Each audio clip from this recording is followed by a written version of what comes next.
Today, I'll show you a simple way to unlock your phone's screen lock or password without losing any data.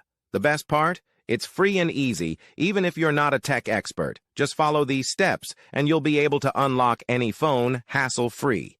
Let's get started. You can unlock your phone's screen lock or password using a special code. You will need to press on emergency call, and then you must enter a code. This code is unique to each type of phone and is provided by the phone manufacturer.